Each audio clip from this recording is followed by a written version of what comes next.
Welcome, everyone. It is Sunday, May 22nd, 2022, and I am Robin from Western Mass, the co-host of the Morgellons Call of the Week. I am so glad to be here with you guys, and today's subject is going to be, is Morgellons contagious? So, very interesting topic, and very controversial topic as well. And at this time, I want to introduce Richard Kuhn, the author of How to Get Your Life Back from Morgellons and Other Skin Parasites. Richard has been in the trenches with us. It took him 2 years, I believe, to develop the King diet, which is, some people call it a cure, but it's pretty essential for getting your life back. I don't know, I wouldn't call it a cure, but it is an essential, the most essential part. And he has done tons of research. He's written 11 editions of his book, How to Get Your Life Back from Morgellons and Other Skin Parasites. He is here on the call every week with us. He will answer questions through email. He does so much for us. So at this time, please welcome Richard Kuhn, author of How to Get Your Life Back from Morgellons and Other Skin Parasites. Thank you, Robin. Thank you. Glad to be here every week to support each and every one and getting your lives back. The topic. You know, people often write me and ask me if it's contagious, Morgellons that is. Well, hey, this is a short segment. The answer is yes. Okay. That's the segment. That's it. We're done. Well, you know, there's more to it than just Morgellons, because it turns out that, well, 90% of us with Morgellons also have or dealing with springtails. 90% of us are dealing with springtails, which is a different organism. So is that contagious? 20% of us, at least, are dealing with strongyloides. So is that contagious?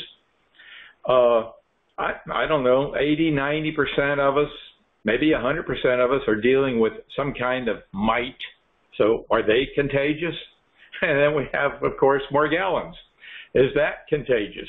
Well, and then we have, I guess, some semantics in the word contagious versus infectious. All right. So let's just throw the word infectious out for now, and it's the same. If you are dealing with one of these organisms and you have your granddaughter over who's like 6 or 7 years of age, and she leaves and develops symptoms of itching and biting and so forth, well, it doesn't matter whether it's infectious, it's contagious, you know? It's there. So now, obviously, the mechanisms by which these organisms are contagious vary. For instance, with springtails, columbella, these organisms usually shed from one's body. They just catapult off. They're called springtails because they can spring. And they'll just spring off of your body onto the floor or onto a couch or onto a human being that is next to you. Whether or not that person is susceptible to being affected by them is an unknown. It's a pig in a poke. We have no statistics. In fact, we have no acknowledgement that these organisms even live on human skin. All right, so we don't know. Mites. Well, same is true for mites. Mites can fly. Mites, some crawl. Not all mites. There are over 40,000 different species, according to Encyclopedia Britannica, of mites. I maybe we're dealing with a dozen or maybe 15 different species that have a propensity for human flesh. And if I take a step back to Columbola, there are, I don't know, over 6,000 species of those little critters in our environment, and about 19 of them we know have a propensity for human flesh, can live in human flesh. So the mechanism by which mites are infectious or contagious would be also jumping or skin-to-skin contact, or they would be shed from your body onto a furniture or wherever you were sitting or lying, or into hotel rooms are great places to pick these things up. They get into the covers, and the covers, my understanding is they never launder the covers. They launder the sheets, but not necessarily the covers are ever disinfected. People lie on the covers all the time. So now, Strongyloides, all right? This is an interesting critter. It's, by the way, of all the ones I've talked about so far, is the only one that's acknowledged to exist by the CDC.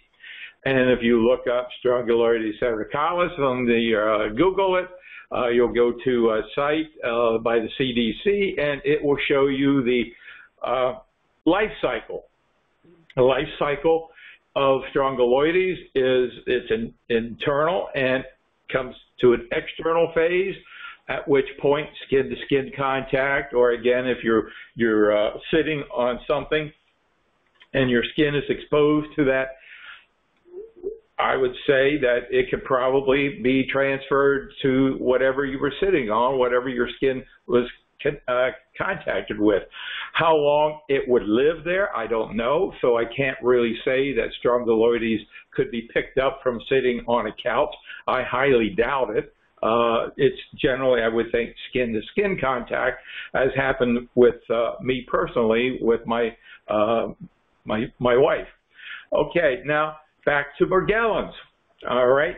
Now, Morgellons is characterized by filaments and fibers that grow from the skin and shed from the skin. So these are described as infinite number of variations of lengths and colors and sizes. And it is also said that, from people that I've talked with, is that these filaments, when in contact, again, with human skin, somebody else's human skin, can be infectious. That always, that's kind of weird to think of that, but then the Charles Holman Association publishes research done by Middleveen and Strickler, and they find that these filaments and fibers have spirochetes in them and on them, and perhaps, say, the moisture of your skin in contact with a filament or fiber from another person could perhaps, I don't know the mechanism, but we definitely are going to open up the lines or ask people to share who have shared their phone numbers and find out what your experiences have been. Because the Charles Holman Association and those associated with the organization claim that Morgellons is not contagious, not infectious, like they have, at least before the pandemic, in Austin, Texas, yearly conference where they invite everybody who is infected or not infected to come and learn more about Morgellons. And I would never go. You go with one thing and walk away with two other things, because we talked in past couple of Sundays about different cofactors, different variations. So, in fact, today's update that went out was a bit of history. Hildegard Stanginger, Dr. Hildegard Stanginger, she was very predominant back around 2006 when I mean, remember, Morgellons, the word was only coined in 2002. So she got right into it and had a lot of theoretical explanations about how these nanobots, she went from a nanobot approach. And 2 weeks ago, I basically noted that it seems that everybody who has something to do with figuring out what Morgellons is and how it works gets pigeonholed into thinking it's a particular thing. Like, for instance, the Charles Holman Association goes with the spirochete approach. They treat everything about Morgellons as Lyme disease of one variation or another. And she was looking at it from a nanobot. I suspect it could be. I'm not going to make any claims. I don't really care where it comes from, because we know what to do about it, which is what makes our approach a little bit different. Well, the interesting thing was in 2010, Dr. Stanginger came out with a list of things not to do and acknowledged that if people are desperate, she predicted it was going to be some kind of plague greater than Lyme disease. It certainly may be at this point. We don't know, because everybody who goes to the doctor gets diagnosed as being delusional. And we don't have the statistics that tell us how many people in the United States are being diagnosed as being delusional. That is a big number. We don't know. I don't know if it's like 27 out of 100,000. Lyme disease is said to be 8.3 out of 100,000.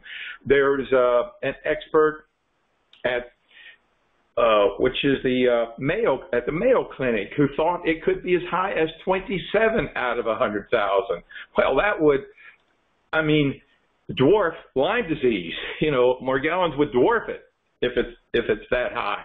We don't know. We just know a lot of people are coming down with it and dealing with it, and it can be passed from human to human. It can be passed to animals. It can be passed from animals. That's our experience.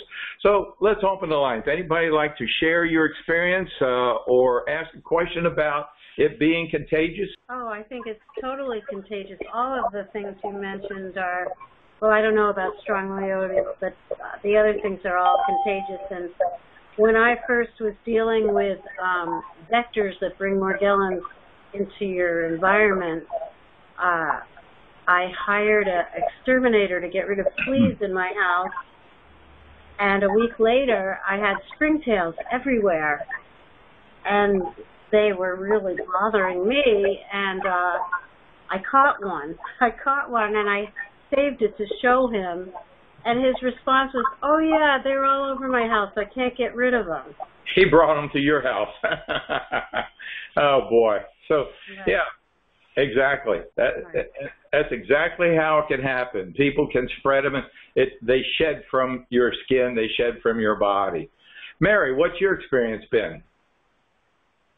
My experience is that they're contagious. Not only are they in the house, I have feral cats outside that I feed, and they're on the cats. The cats have been tearing each other apart. They're at the point where they've been besieged for so long that they're grumpy and start fights among themselves, which has never happened before because they're just steadily being attacked. So you need to start treating them. I know, but it's 7 of them.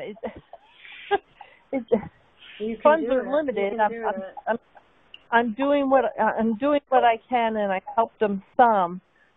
But it's been really bad, and one of them is not fixed, and she just had kittens again. Thankfully, she only had 2, and when the kittens were drinking her milk, they were fine. But as soon as they started on the cat food, they started getting torn up also. So, well, thank you. Animals can be a particular challenge, and again, it's another variable. And how many cats do you have, Mary? There's 7 of them. Only one of them comes inside. They were born in the woods out back. They're feral. Yeah. There's a couple of them that won't let me touch them. There's other ones that will let me touch them. But They're wild cats, basically. Yeah, that is a particular challenge. We had a lady, Carol Ann, last week who was sharing a testimonial about how her stray cats brought them in and into her home, and she basically had to give cats away in order to start getting her life back, getting the vector out. The cat is the vector, and as long as they're free and can roam out and come back, they're going to continue getting reinfected and bringing them back. It's something that you can't control as long as they are going out in the wild wherever they go. So who would like to share or ask a question about this? I, too, also had feral cats out in the alley, and about 20 of them. And I did take in one of the kittens a couple years ago, but I didn't notice the springtails until there was like a bed bug infestation that went throughout the apartment complex. And I did put my older cat to sleep just 2 weeks ago because he was suffering so badly. And I didn't really notice that. I thought we were dealing with fleas back in January. And I was just really surprised at how fast he declined and lost weight.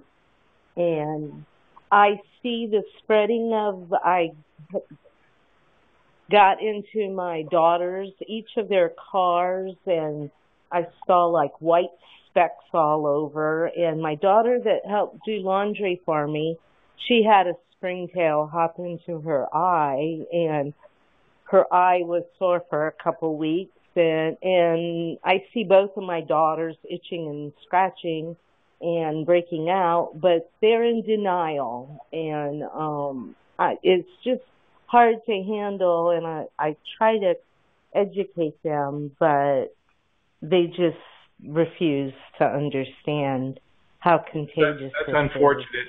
It does affect people differently. I mean, it may never affect them dramatically like it perhaps affected you and many of us, but you can see the signs of it, and they could be what do you call them? Typhoid Marys, in a sense. It depends on how affected by the organisms they are as to whether or not they've gotten to the point where the organisms are replicating and shedding from their skin. Thank you. I am so thankful for your diet.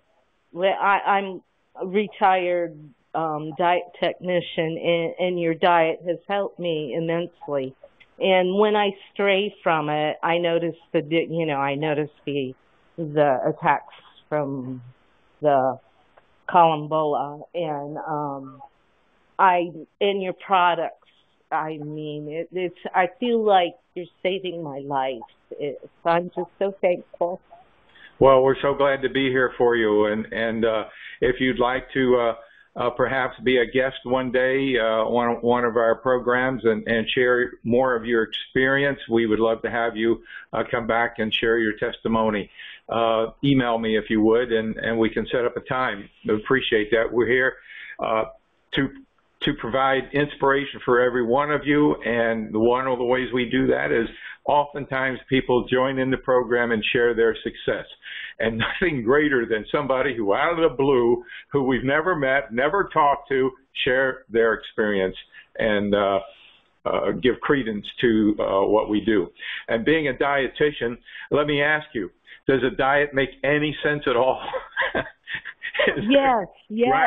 I mean, it's been very effective, and I've gotten really creative with, creating different recipes and throwing different things together. But, I never thought I could live without my junk food and, my starches and my sugar. I was a real addict, and when it came to sugar and to soda, and I'm doing it, and it's really making a difference. So glad Definitely. to hear. Thank you. Keep Thank coming you. back, and email me, and sometime you're free. We'd love to have you spend more time and share your testimony. Thank you. Do you have anything to add to this segment, Robin, and gonna wrap it up? No, I think it was, I mean, I guess I would like to say, you know, so many people don't believe it's contagious, and it's hard to deal with them, and that's a whole other issue, like the people in denial. But keep doing what you're doing, and hopefully eventually they'll come to understand. Yes, Mary, would you have anything to add? No, not really. You know, I believe it's contagious, and I just try to be very, very careful so that I don't give it to anybody else. It's a very isolating disease because the fact is that most of us suspect we kind of know already. I mean, many people have written me and told me that, gee, when I'm around other people, I'm just, you know, talking to them and I see them itching and scratching, you know, you get a sense that, yeah, you're shedding something. Something is affecting people that you're with when you see that happen. And you end up being isolated. It is a rather isolating disease. And we are social individuals. In some respects, the COVID-19 was a good thing for many of us because it is also an isolating disease, so we didn't feel so strange from being isolated. But the other thing, too, is the question is, well, when can we start socializing? When can we start going out? And, you know, bottom line is, it's when the diet kicks in, when you make the diet kick in, and you have little, if any, discomfort as far as itching and biting, little, if any, whatsoever. And before I used to go out socially, I would make sure I would take my bath. Back then, I didn't have the benefit of nature's gift. It had to be a hot, scalding bath, basically, at that point. But you take a bath before you go out. You apply the creams and lotions or whatever you have on your skin. You take some of it along with you. You never go anywhere without something. I mean, this program, you don't have to buy any of our things. I mean, gosh, maybe amylactin from the pharmacy will help you if you go out or whatever. But be socially conscious. And don't go get your hair cut, and don't go to the beauty parlor, and don't go places where you sit in public if you can avoid it, unless you know that you're basically free of itching and biting and free of the symptoms. Now, as far as the filaments that may come from your body, well, we would hope that when the diet kicks in, the filaments that you're shedding are going to be minimized. But those filaments can be contagious. I'm not saying they are making that claim, but our experience says that they absolutely can be contagious or infectious. So, okay, so that wraps up this segment. Oh, the other thing, too, is that now we have the herbal parasite stop formula, and once you get things going, it's good to take, if you're going to go out and you're kind of a little uncertain, maybe 20 minutes before you go, take one of those capsules. And it definitely can help things when you get to that point that you're minimizing the symptoms of feel minimal itching and minimal biting sensations.